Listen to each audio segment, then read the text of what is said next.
trouve la place de mettre 42 000 Ouais, sans mais qu'il c'est se grand, choque, hein. c'est- Pas Il y a de l'impression comme l'espace. ça, mais il y a de l'espace dans l'espace. Information, on fait 36 000 km aller-retour avant d'arriver à nous. Ça explique la latence peut-être. Il y avait un module de cette constellation qui a failli percuter un satellite de l'ESA. Donc Emma, tu m'as dit que tu bossais chez... Tu allais bientôt bosser. J'allais bosser. Tu allais bientôt bosser chez OneWeb à Londres. Ouais. Donc OneWeb, comme on a dit tout à l'heure, qui est concurrent de Starlink, du coup le Ouais. projet de SpaceX. J'ai pas du tout le bon t-shirt aujourd'hui. Ouais. Ouais. Là, t'es pas du tout corporate là. Mais ouais, du coup, le projet OneWeb qui est plus, qui appartient à moitié, je sais pas vraiment, mais qui appartient au gouvernement anglais et aussi aux Indiens. Et j'ai même vu tout à l'heure qu'il y avait des Français de Ouais. Euralsat qui avaient racheté Eutelsat qui a 25%. racheté une partie, qui a investi dedans, Donc c'est un peu un projet français aussi. On peut dire, on peut se vanter de base.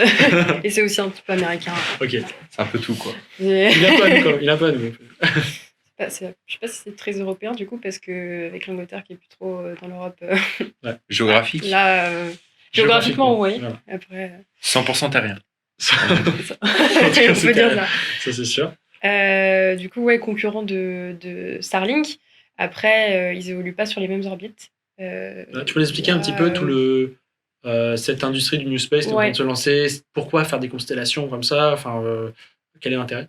Alors, l'intérêt premier, après, c'est ce que disent les entreprises, c'est pouvoir couvrir de plus larges zones et offrir à des personnes qui seraient dans des endroits un peu plus reculés l'Internet. Après, je pense que premièrement, c'est pour ça, et pourquoi pas augmenter aussi le débit, un débit un peu mieux que ce qu'on a maintenant.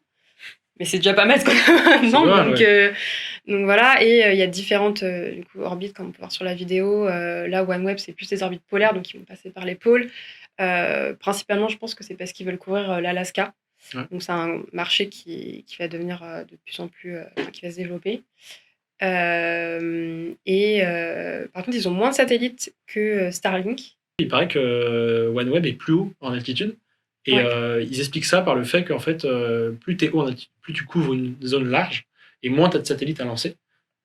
Contrairement à Starlink qui serait plus bas, vers les 540 km d'altitude. Mais du coup, tu aurais un débit plus élevé comme ils sont plus proches, mais devraient lancer plus de satellites. Et eux, ils parlent de 42 000 satellites. Ouais. Bah, déjà, on les voit, ils lancent des soixantaines de satellites chaque 60 fois. par 60. Alors que OneWeb, c'est trentaine. Ils les lancent en Soyuz. Ouais, du coup, ils ont méga constellation. 42 000, enfin, à un moment, comment ils trouvent la place de mettre 42 000 sans mais qu'ils c'est grand, s'entrechoquent, hein. Il y a Pas de l'impression l'espace. comme ça, mais il y a de l'espace dans l'espace. Et C'est bas. Ouais, du coup, on espère. Je sais pas combien coûte un abonnement, par contre. Starlink, ça doit être très cher. Je me suis renseigné, je crois que c'est 400 € l'achat d'une antenne et soit un truc comme 90 € l'abonnement par mois. J'avais vu un truc très intéressant, bon, plus dans le domaine avec Starlink, mais il montrait en fait quelqu'un comparait ce qu'il avait avec son réseau habituel, puisqu'il y a quand même des systèmes aujourd'hui pour capter Internet donc dans les endroits reculés, mais il capte, c'est même des latences qui sont pas acceptables. Moi, j'ai Aujourd'hui, on noté du travaille- 600 millisecondes de latence. Ouais, c'est ça. Enfin, faut savoir qu'en connexion, on est sur du 5, 10, voire. Ouais. Mais du moment où on passe les 50, on fait oh là là, mon Dieu. Enfin, ça commence à être perceptible même. Ouais. Surtout aujourd'hui dans le milieu avec le télétravail, ce genre de choses, c'est un peu embêtant. Et surtout, une vidéo que je regardais et qui expliquait ça d'un point de vue très intéressant. Il disait que pour des gouvernements, en fait, toutes les infrastructures à mettre en place pour amener dans des endroits reculés des poteaux électriques avec comme ça des antennes, c'est assez complexe. Et surtout, pour des pays en développement, ça pourrait leur coûter plus cher, alors qu'un service clé en main, si surtout ils leur font une petite ristourne ou un petit prix, ça peut certainement être beaucoup plus intéressant. Ouais, 99 € ou 90 $, c'est rien au final. Si c'est la mairie qui l'a et ensuite ils branchent les gens, je pense qu'ils auront toujours une meilleure connexion que de rien ou quelque chose de très bas, quoi. Ouais, ok. Mais oui, aujourd'hui, on est quand même content d'avoir ces satellites. Enfin, il me semble que c'est Euralsat du coup qui fait ça aujourd'hui. Eutelsat, pardon. Et eux, ils font ça. Du coup, c'est pas des satellites en basse altitude. C'est pas d'orbite bas. C'est des satellites qu'on appelle géostationnaires. J'ai vu. Ouais, c'est ça. Donc, t'as l'orbite basse qui est entre 200 et 2000 km Ouais. d'altitude, et tu as les géostationnaires qui sont à 35 000. Ah oui. Et qui, eux, C'est un peu plus loin. Ouais, On le voit dans la plus vidéo loin. de OneWeb, il montre la différence entre le Léo et le Géo. Ouais. Et du coup, c'est des satellites plus gros, plus imposants, et qui tournent en même temps que la Terre. Donc en fait, ils perdent jamais leur station. Et donc, ils sont pas immobiles, en fait, ils tournent, mais à la même vitesse. À la même vitesse, ouais, voilà, c'est ça, exactement. Et du coup, tu as plein d'opérateurs, tu as SES, tu as Eutelsat, tu as Intelsat aux États-Unis, qui ont beaucoup de satellites. Donc, j'imagine que c'est ça, par exemple, aujourd'hui, des fois, quand on capte, quand on est en bateau, quand on est en pleine mer, quand on capte l'Internet, c'est grâce à. Ouais, c'est ça, et c'est aussi la télé. Après, c'est de moins en moins utilisé. Enfin, la télé, je pense que plus beaucoup de gens regardent. En tout cas, ce qu'ils regardent par satellite, c'est les satellites géostationnaires, du coup. Ouais. Okay. Et tu as aussi l'Internet, mais comme tu as dit, c'est plus lent. Ça paraît incroyable de se dire que l'information fait 36 000 km aller-retour avant d'arriver à nous. Ça explique la latence, peut-être. Ça explique la latence. Mais encore, la télé, quand on regarde la télé par satellite, il y a peut-être un petit peu de latence, mais ça oui, ça va. Non, ça va, après, c'est pas 100 millisecondes. Hein, c'est pas... Je voulais terminer du coup sur les constellations. J'avais plusieurs questions. J'avais des questions autour de la pollution lumineuse. C'est vrai qu'on en parle beaucoup, et ça se comprend, c'est qu'en 42 000 satellites en basse orbite, on peut se dire que oui, ça va peut-être commencer à se voir. Surtout que c'est des trucs qui sont assez réfléchissants, il paraît. Ouais, je sais pas si vous avez l'occasion de voir les 60 satellites Starlink la suite. J'ai vu des photos. Ouais, j'ai vu quelques photos. C'est vrai, ça Ah non, c'est vrai. Parce qu'il y en a que 1000 ou 1500 aujourd'hui. On voit déjà des traînées de lumière. Non, c'est quand ils les lancent, en fait, par 60. Ok. Et là, on peut les voir. Après, je pense que oui, si t'es observateur. Parce que si déjà on commence à être pollué à 1500 satellites, quand il y aura 42 000. Mais là, récemment, je pense qu'ils ont fait des modifications en fait, sur les panneaux solaires pour que ça soit moins réfléchissant. En fait. Ouais. Mais bon, les premiers, ils sont là. Quoi. J'ai vu qu'ils avaient travaillé sur une peinture noire très très mate. Pour qu'en fait il n'y ait aucun reflet. Mais ils ont pas, l'apparence, ça s'est pas fait, mais ils avaient travaillé sur une peinture très. Le noir, je sais pas comment ça s'appelle. Là, le noir absolu. Noir absolu. Ils ont inventé une peinture récemment comme ça, qui absorbe 99,9% des rayons lumineux. Et ils avaient travaillé là-dessus pour essayer de faire moins de reflets, mais apparemment, je sais pas pourquoi ils n'ont pas pu la mettre en noir. Le problème aujourd'hui, c'est si tu veux prendre ton télescope, tu mets un appareil photo, enfin tu veux faire une longue exposition pour essayer de capturer des étoiles, au final tu vas te retrouver avec de temps en temps des traits blancs à l'intérieur, et c'est parce que tu as un satellite qui est passé là. Donc t'es content, tu fais ça pendant une nuit. C'est pas très grave. Le pire, c'est par exemple si aujourd'hui on peut plus, avec les télescopes chiliens, tout ça, commencer à explorer l'espace parce qu'il y a des satellites qui passent toutes les 2 secondes. Là, t'es content d'avoir un satellite déjà dans l'espace, c'était Hubble. Ouais, c'est vrai. C'est vrai. Et le nouveau aussi, là. Le gros James Webb. Ouais. Tu m'as dit que la différence entre OneWeb et Starlink, c'était les pôles. C'est-à-dire qu'en fait, la constellation couvre pas la même partie de la Terre. Ouais. Starlink, ils ont plus des orbites circulaires, donc ils couvrent pas les pôles. Enfin, ils ont un angle qui est différent.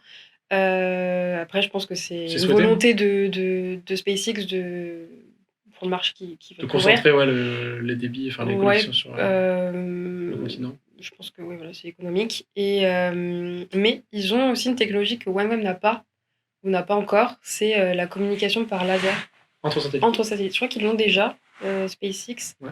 C'est quoi ils le montrent dans la vidéo. Ah voilà. Pour coordonner les satellites entre eux et ils peuvent communiquer entre eux. Communiquer entre eux et se dire que là, je couvre cette zone, c'est bon, je l'ai couverte, maintenant à toi de couvrir cette zone. Ok, d'accord.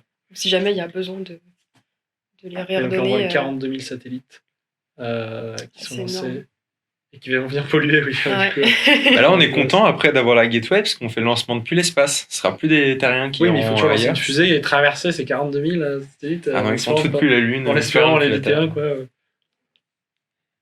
Les problèmes avec Starlink, ils en avaient parlé à un moment, on avait vu déjà, il y avait un module de cette constellation qui a failli percuter un satellite de l'ESA, qui a dû au dernier moment se débrouiller pour bouger de son axe, en fait. Un petit peu parce que sinon, ça allait percuter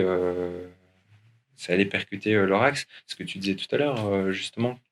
Donc du coup, Emma, pour terminer sur ces constellations, on entend souvent que c'est source de débris spatiaux, donc avec les collisions qu'il peut y avoir, avec les satellites en fin de vie, les dysfonctionnements. Toi qui as bossé là-dedans, t'as peut-être, en plus, tu as fait des projets sur les déchets spatiaux. Des solutions pour nous. Du coup, ça, c'est quand même régulé par des agences comme la FCC aux États-Unis FCC, Federal Communication Commission, quelque chose comme ça, pour tout ce qui est communication, télécommunication, satellite, donc les méga constellations. Pour les petits satellites qui sont en basse orbite, ça doit se désorbiter dans les 25 années qui suivent leur fin de vie. Normalement, ça se fait assez. Ah oui, c'est beaucoup. Ils ont quand même 25 ans pour s'en débarrasser. C'est large. Ouais. Et il a le temps de tomber tout seul pour l'instant.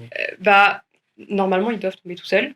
C'est-à-dire qu'ils doivent se propulser eux-mêmes vers la Terre. Soit ils se propulsent, soit avec le drag, l'atmosphère. Ils sont désorbités naturellement et ils brûlent dans l'atmosphère en entrant. Mais t'en as toujours qui restent. Enfin, voilà. Donc il faut trouver des méthodes pour les récupérer ou les faire les propulser dans l'atmosphère. Donc t'as plein de solutions maintenant. Enfin, plein de solutions qui ont été étudiées. Ouais, tu m'avais parlé de méthodes un petit peu. Ouais, t'as plein de méthodes qui ont été testées, notamment aussi dans l'ISS. T'as des trucs comme des harpons ou des filets qui ont été testés par Airbus. Tu m'avais montré une vidéo de harpon qui vient percer la coque du satellite. Ouais, c'est ça. Et du coup, qui vient le harponner, mais pour l'amener où? Pour le récupérer, ou soit pour le récupérer. Là, c'était un test dans l'ISS pour le récupérer. Après, ça serait... Le catapulter, lancer vers l'orbite. Mais après, ça serait plutôt un autre satellite qui viendrait lancer, enfin se mettre en face du débris, lancer son petit harpon et le tirer, je sais pas comment, il le tirait vers la Terre, quoi.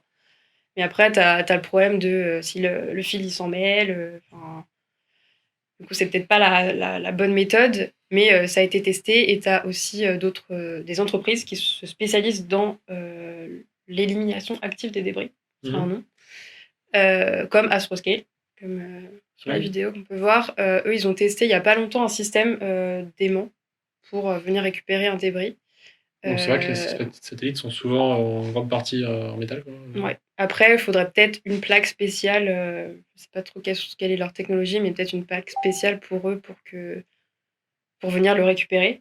Donc après, ça, c'est aussi des réglementations qui doivent être mises en place par les agences, d'obliger les opérateurs à mettre un système pour pouvoir récupérer un satellite si jamais ils sont en perdition ou s'il faut les récupérer, quoi. Ok.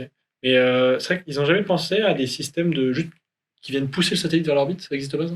T'as des voiles solaires qui, en fait, ils se mettent face au soleil et grâce aux rayons du soleil, ils sont poussés en fait vers l'atmosphère. Donc, tu as ça qui peut exister. Tu as aussi des lasers qui sont en développement pour pouvoir pousser les satellites vers l'atmosphère.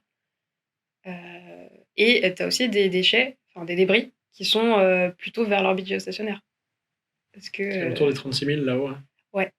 Parce que eux, tu peux pas les ramener vers la Terre, quoi. C'est-à-dire il vaut mieux les pousser vers l'extérieur. Ils n'ont pas assez de... Enfin, ça coûterait très cher en carburant, quoi, de les ramener. Et puis, il faut éviter tous les autres satellites, les débris, pour éviter que ça fasse encore plus de collisions.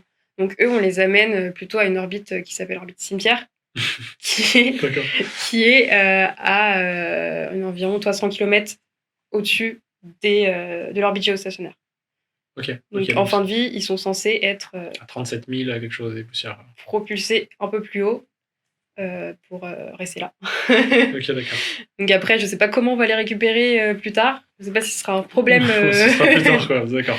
Je sais pas, mais en tout cas, ils sont là et t'as des mesures aussi qui doivent être prises pour les amener là. Tu dois vider toutes tes argoles pour éviter que ça explose en fait dans l'orbite cimetière. Parce que t'as les réservoirs qui sont chauffés par soleil et qui peuvent augmenter en pression et puis exploser, quoi. C'est qu'au niveau de la loi, on n'est pas contraint de le faire, mais du coup la FCC après nous valide plus. C'est ça. Quoi. Ils t'autorisent plus à lancer ton satellite, quoi. Et à utiliser ton satellite pour vendre ta capacité sur Terre, quoi.